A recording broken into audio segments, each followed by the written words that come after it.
Amigos de Nale, traigo para ustedes de este libro de Gabriel García Márquez todos los cuentos. Así se titula.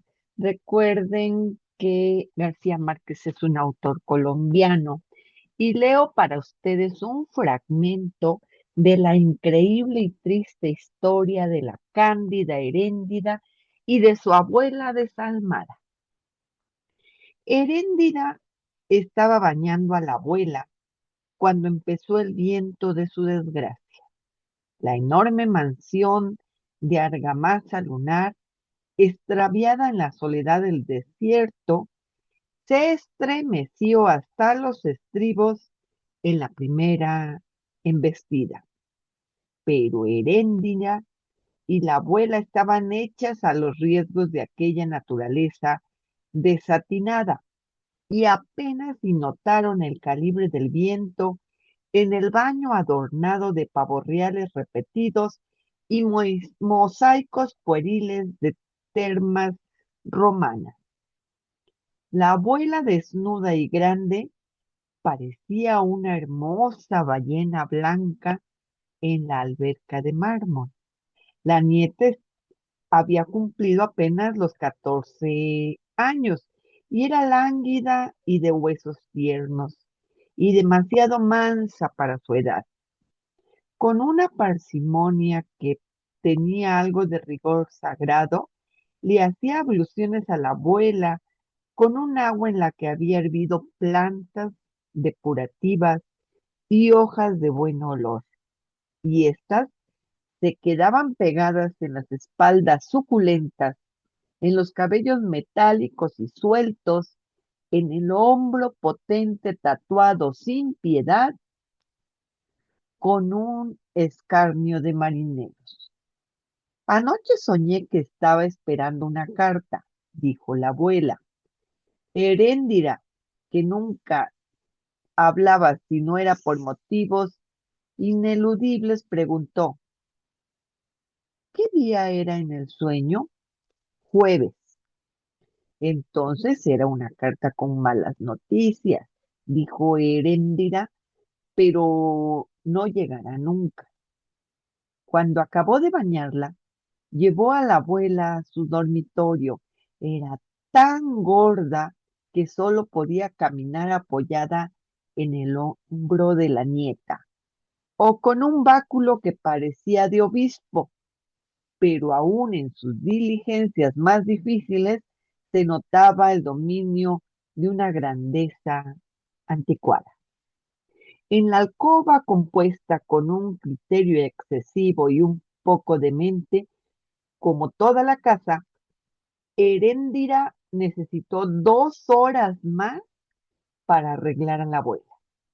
Le desenredó el cabello, hebra por hebra, se lo perfumó y se lo peinó, le puso un vestido de flores ecuatoriales, le empolvó la cara con harina de talco, le pintó los labios con carmín, las mejillas con colorete, los párpados con almizcle y las uñas con esmalte de nácar.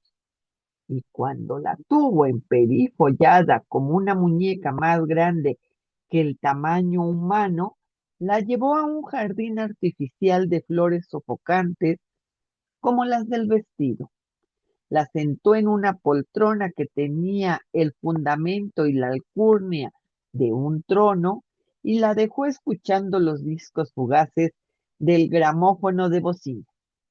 Mientras la abuela navegaba por las ciénagas del pasado, Heréndira se ocupó de barrer la casa, que era oscura y abigarrada con muchos muebles frenéticos y estatuas de césares inventados y arañas de lágrimas y ángeles de alabastro y un piano con barniz de oro y numerosos relojes de formas y medidas imprevisibles. Tenía en el patio una cisterna para almacenar durante muchos años el agua llevada a lomo de indio desde manantiales remotos. Y en una argolla de la cisterna había una avestruz raquítico, el único animal de plumas que pudo sobrevivir al tormento de aquel clima malvado. Estaba lejos de todo, en el alma del desierto, junto a una ranchería de calles miserables y ardientes, donde los chivos se suicidaban de desolación cuando soplaba el viento de la desgracia.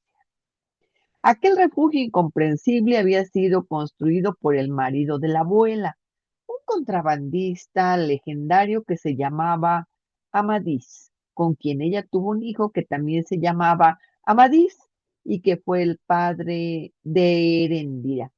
Nadie conoció los orígenes ni los motivos de esa familia.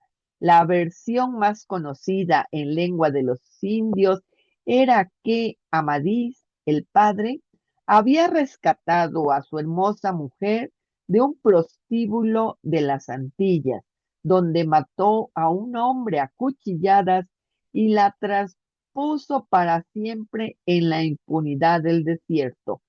Cuando los amadises murieron, el uno de fiebre melancólica y el otro acribillado en un pleito de rivales, la mujer enterró los cadáveres en el patio, despachó a las 14 sirvientas descalzas y siguió aparentando sus sueños de grandeza en la penumbra de la casa furtiva, gracias al sacrificio de la nieta bastarda que había criado desde el nacimiento.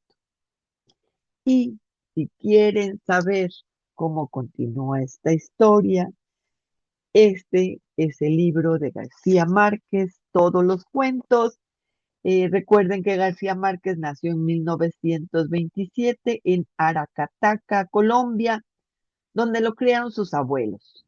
En 1947 se matriculó en la Facultad de Derecho de la Universidad Nacional de Bogotá y en ese mismo año se publicó en el diario El Espectador su cuento La Tercera Resignación. Él obtuvo en 1982 el Premio Nobel de Literatura con 100 años de soledad. Este es un libro de Editorial Diana y se los recomiendo porque está muy bueno con otras historias de él. Gracias por escuchar a Edna Edley. Nos vemos en la próxima. Ojalá puedan compartir.